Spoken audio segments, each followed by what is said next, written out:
नमस्कार दोस्तों। जब आप एक्सेल पर काम करना शुरू करते हैं तो चीज़ें आपको थोड़ी मुश्किल लगती हैं, क्योंकि अगर आपको एक्सेल के बारे में बहुत अच्छी नॉलेज नहीं है तो बेसिक सी चीज़ें भी आपको थोड़ी कठिन लगेंगी, थोड़ी मुश्किल लगेंगी, इस पर काम करना थोड़ा मुश्किल लगेगा। लेकिन जैसे जैसे चीज़ें आपको मालूम होती चली जाएंगी, फार्मूलाज या शॉर्टकट्स आपको पता चलते चले जाएंगे, एक्सेल पर काम करना बहुत आसान और टाइम सेवर हो जाएगा। इसमें यह काम करके आप अपना समय बचा सकते हैं। बहुत सारे काम हैं जो आप सेकंडों में कर सकते हैं। आज हम एक्सेल की बेसिक सी कुछ चीज़ें समझेंगे, जिससे आप जो लोग नए हैं, जो एक्सेल पर काम करना शुरू कर रहे हैं, उनके लिए एक्सेल पर काम करना बहुत आसान हो जाएगा। कुछ बेसिक से फार्मूले सीखेंगे, उसके साथ ही इसको कैसे ऑपरेट करना है वो सारी चीज़ें हम सीखेंगे। सबसे पहले बात करते हैं, अगर आप यहाँ पर काम कर रहे हैं और इस सेल में आप हैं, सेल होता है जो कॉलम और रो का जो एक बॉक्स होता है उसको सेल बोलते हैं। मान लीजिए आप एक्सेल पर काम करना शुरू कर रहे हैं, इस सेल पर काम कर रहे हैं, तो आप चाहते हैं इस सेल को थोड़ा सा जूम करना। तो इसके लिए आपको क्या करना होगा, अपने कीबोर्ड से कंट्रोल बटन प्रेस कर लीजिए और माउस का जो स्क्रॉल बटन होता है उसको आप घुमाइए। जब आप आगे घुमाएंगे तो जूम इन होता जाएगा। इसको जितना जूम इन करना चाहें उतना कर सकते हैं। जूम आउट करना चाहेंगे तो उसको वापस आप जब उल्टी दिशा में घुमाएंगे तो ये जूम आउट होता चला जाएगा। इस तरह से जूम इन जूम आउट इसमें आप कर सकते हैं। उसके बाद आप मान लीजिए एक्सेल पर काम कर रहे हैं। एक्सेल पर काम करते हुए आपकी जो ये सेल का साइज़ है या कॉलम का साइज़ है या ये रो का साइज़ है, ये जो होती हैं, ये रो मैंने आपको पिछले वीडियो में बताया था, ये रो होती हैं और ये कॉलम्स होते हैं। तो इनके अगर आप साइज़ को बढ़ाना चाहते हैं काम के दौरान तो वो आप कैसे करेंगे, उसके लिए आपको क्या करना है, मान लीजिए ये कॉलम है, इस कॉलम का साइज़ आप बढ़ाना चाहते हैं तो इसके लिए अपने कर्सर को आप ये जहाँ पर ए और बी कॉलम दोनों मिल रहे हैं वहाँ बीच में ले जाएंगे।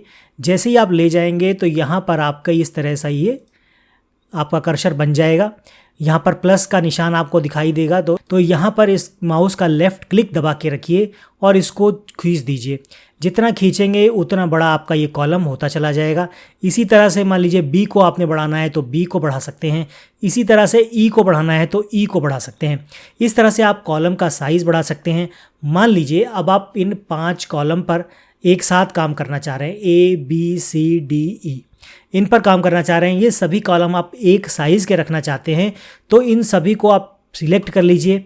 आप ए पर क्लिक करके बी सी डी ई इन सबको क्लिक करके सिलेक्ट कर लीजिए और यहाँ पर डी पे जाते हैं। हम यहाँ पर डी के साइज़ को देखते हैं। जब आप ये चेंज करेंगे ना तो डी के साइज़ को देखना है। यहाँ पर आप देख रहे होंगे ये एक लाइन तो डी वाली जो पहले की है ये स्टेबल रहती है और जहाँ हम लेफ़्ट क्लिक को दबाकर इसको खींचते हैं तो वो थोड़ी सी मूव होती है। तो इसको देखिए, इसको ध्यान रखना है, जितना आपको साइज़ करना है कॉलम का उतनी दूरी पर ले जाकर इसको आप छोड़ दिए।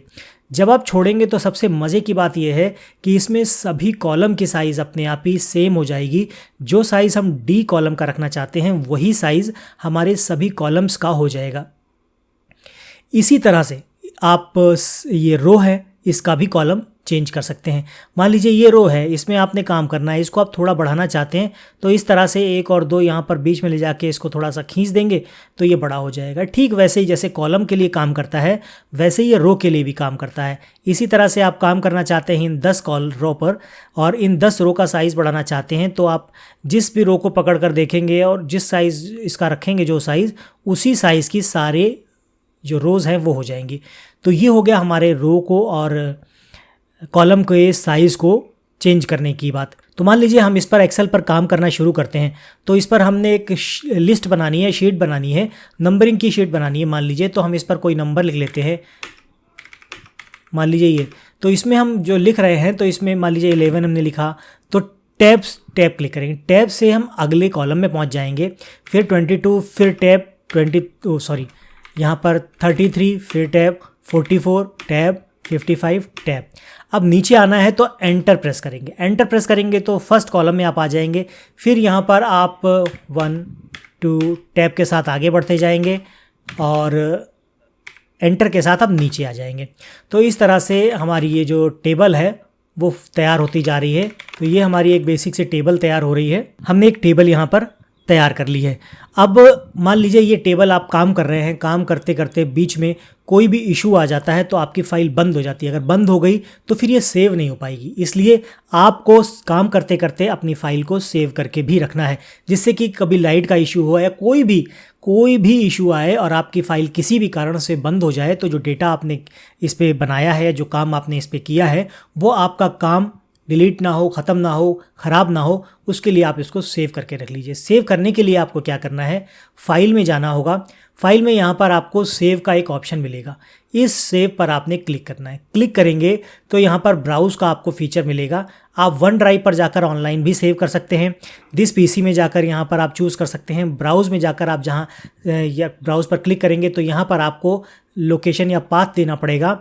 कहीं पर भी आप डॉक्यूमेंट में सिलेक्ट करना चाहते हैं तो ये, या फिर सी में जाके आप कहीं पर भी जहाँ सिलेक्ट, या डी में जाकर आप सिलेक्ट करना चाहते हैं तो वहाँ पर हम मान लीजिए डी में गए, हम ई में गए और यहाँ पर जाकर हमने इस फाइल को सेव कर दिया। सेव करने के लिए हमें इस फाइल को इसका कोई नाम देना होगा। नाम देने के लिए हम यहाँ पर मान लीजिए एस्टीमेट डाल देते हैं। तो यहाँ अभी आप देख रहे हैं ऊपर यहाँ बुक 1 एक्सेल दिख रहा है।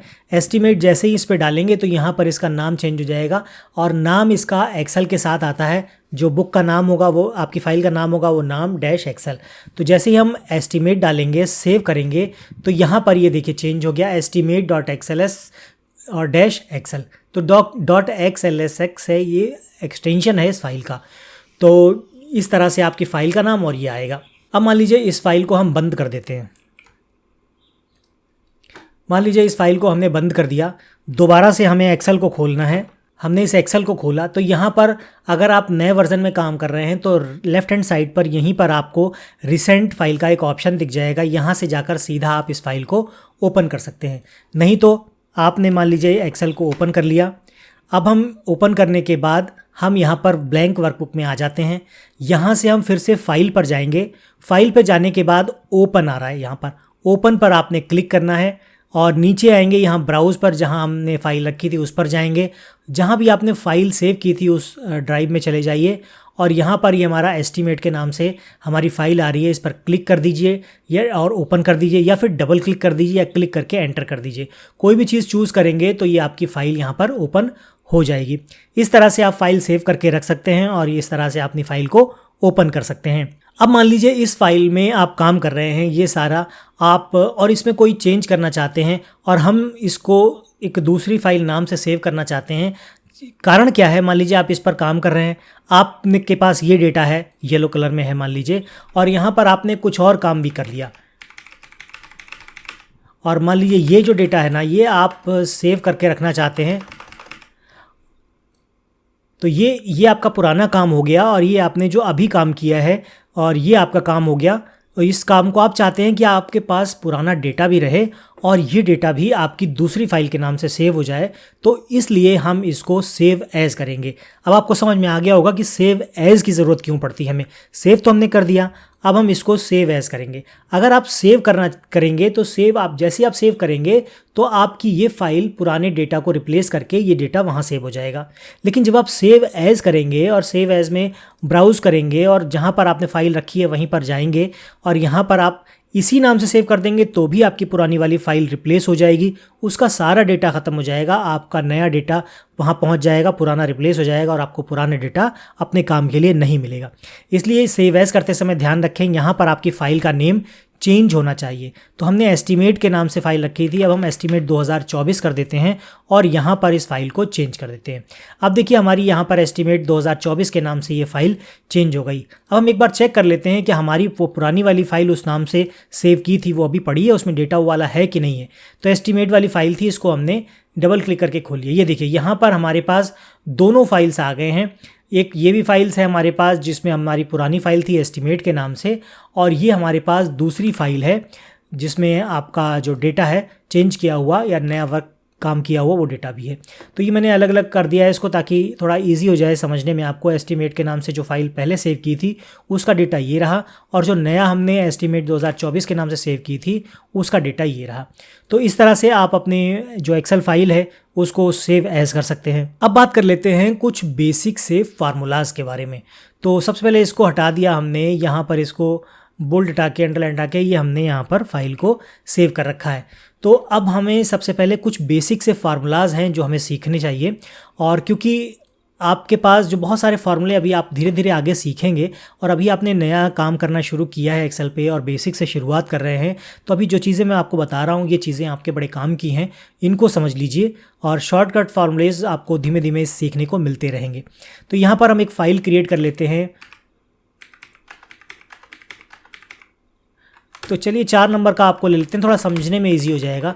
ये 25 ने ले लिया। अब यहाँ पर ये आपको कुछ फार्मूलेज का लिंक दिख रहा है, ऑटो सम है। ऑटो सम पे जब क्लिक करेंगे तो सम का ऑप्शन मिलेगा, एवरेज का मिलेगा, कॉलम नंबर का मिलेगा, मैक्सिमम और मिनिमम का मिलेगा। ये 5 जो बेसिक फार्मूलाज हैं ये भी हम सीखने वाले हैं। इनको थोड़ा ध्यान से सीखिएगा क्योंकि ये आपके बहुत काम आएंगे और आपके काम को बहुत ईजी बनाएंगे। तो सबसे पहले हम बात करते हैं सम की। तो यहाँ पर आप क्लिक करके अपना जो सम है इसको कर सकते हैं। आप चाहें तो यहाँ पर क्लिक कर दीजिए, वहाँ पर भी आप अपने फार्मूला को से क्लिक करके अपना फार्मूला या इनका सम पता कर सकते हैं। इनको सिलेक्ट करिए, इन चारों को सिलेक्ट करके एक अगली जो सेल है उसको भी सिलेक्ट करिए, अगला कॉलम भी सिलेक्ट कर लीजिए, अगली सेल भी सिलेक्ट कर लीजिए। सिलेक्ट करने के बाद हम यहाँ जाएंगे और सम पर क्लिक करेंगे। जैसे ही सम पर क्लिक करेंगे आप देख रहे हैं कि यहाँ पर ये हमारा सम आ गया है। 25 25 25 4 है तो 100 हो गया। यहाँ पर जब भी फिर आप कोई चेंज करेंगे, मान लीजिए यहाँ पर हम 20 कर देते हैं, तो जैसे ही चेंज करके एंटर करेंगे तो अपने आप ये फार्मूला आपका काम करता रहेगा और यहाँ पर आपका जो एस्टिमेट है या जो टोटल है वो चेंज होता चला जाएगा। जो भी आप नंबर यहाँ पर चेंज करेंगे उस हिसाब से आपका ये फार्मूला भी चेंज होता रहेगा। तो ये अब इसी फार्मूले को आप चाहते हैं यहाँ पर लगाना या यहाँ पर आप जो सम करना चाहते हैं तो वो भी आप कर सकते हैं।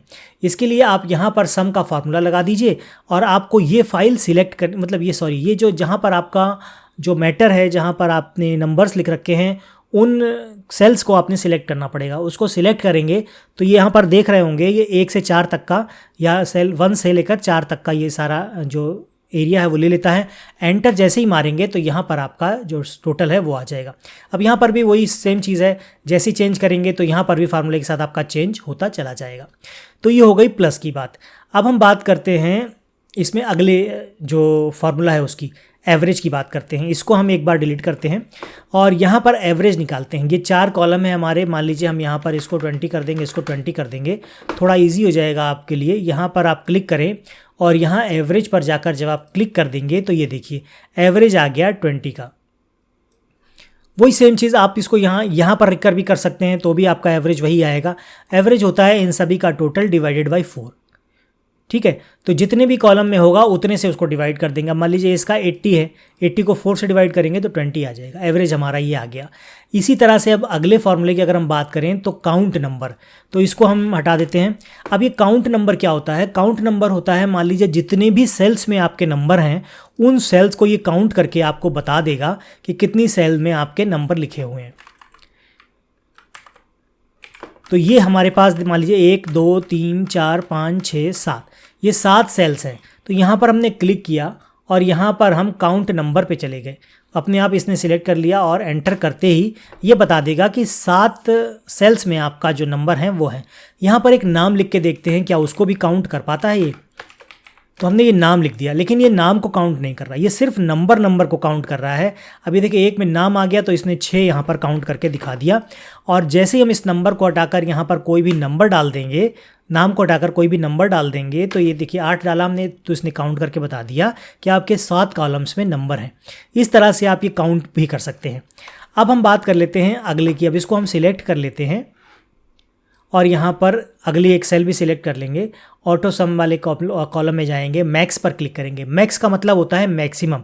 इन सभी रोज़ में जितने भी नंबर लिखे हैं उनमें सबसे बड़ा नंबर कौन सा है, जो सबसे मैक्सिमम नंबर कौन सा है, उसको यहाँ पर ये छांट कर लिख देगा, अलग करके लिख देगा। मैक्सिमम पर क्लिक करते हैं। अब देखिए यहाँ पर इस समय यहाँ 25 नंबर सबसे ज़्यादा दिख रहा है। अब हम यहाँ पर कुछ डिफरेंट नंबर लिख लेते हैं तो उससे आपको पता चल जाएगा कि ये किस तरह से काम करता है। अब देखिए हमारा इन सब में सबसे बड़ा नंबर 88 है, तो ये 88 इसने निकाल कर रख दिया। अब हम इसको बड़ा कर देते हैं, मान लीजिए 99 कर देते हैं, तो ये सबसे बड़ा नंबर हो गया। इसने यहाँ पर इसको निकाल कर अलग बता दिया आपको कि इसमें सबसे बड़ा नंबर आपके पास यही है, 2 कर देते हैं तो देखिए 112 नंबर यहाँ पर आपका आ गया। इस तरह से ये नंबर आपको बता देगा कि यहाँ पर मैक्सिमम नंबर कौन सा है। ठीक ऐसे ही आपका मिनिमम नंबर वाला भी काम करता है, जिसमें MIN लिखा है, इसका मतलब होता है मिनिमम। जो सबसे छोटा नंबर होगा उसको ये नीचे अलग करके आपको बता देगा कि ये सबसे छोटा नंबर कौन सा है। एक बार देख लेते हैं। जैसे ही मिनिमम पर आप क्लिक करेंगे, यहाँ पर देखिए 25 नंबर सबसे छोटा है, तो उसने चार्ट यहाँ अलग करके लिख दिया। हम 5 लिख के देखते हैं, 5 सबसे छोटा हो गया, तो देखिए यहाँ पर इसने 5 करके, और ये टोटल आपका जो आपने फार्मूला लगाया था वो अपना अभी भी काम कर रहा है। कुल मिलाकर जितने भी फार्मूलाज होते हैं, अगर आपने जहाँ जहाँ फार्मूलाज लगा रखे हैं वो सभी फार्मूले एक साथ आपके इस पर काम करते रहेंगे। इस शीट पर आप जो भी चेंजेस करेंगे, जो भी परिवर्तन करेंगे, वो आपके साथ उसके साथ साथ आपके फार्मूले में परिवर्तन होता रहेगा। तो दोस्तों ये थी बेसिक जानकारी, जिनको अगर आपने सीख लिया तो एक्सेल पर काम करना बहुत आसान होता जाएगा। जैसे जैसे हम आगे चलते जाएंगे हम थोड़े एडवांस फार्मूले भी सीखेंगे, जिसके लिए आपको यहाँ पर माउस से क्लिक करने की ज़रूरत भी ना पड़े और आप अपने कीबोर्ड से बहुत आसानी से काम कर सकते हैं। जहाँ जहाँ माउस की ज़रूरत पड़ेगी तो हम माउस का यूज़ बहुत कम करने वाले हैं और कीबोर्ड का सबसे अधिक इस्तेमाल करने वाले हैं। एक बार आप भी बेसिक चीज़ें सीख जाएं, फिर हम धीरे धीरे एडवांस की ओर चलते जाएंगे। आशा करता हूँ आज की जानकारी आपके काफ़ी काम की रही होगी। वीडियो पसंद आया है तो इसे लाइक करके अपने दोस्तों और परिवार के साथ शेयर ज़रूर कर दीजिए। मिलते हैं अगले वीडियो में ऐसी ही किसी नई इन्फॉर्मेशन के साथ। तब तक के लिए जय हिंद।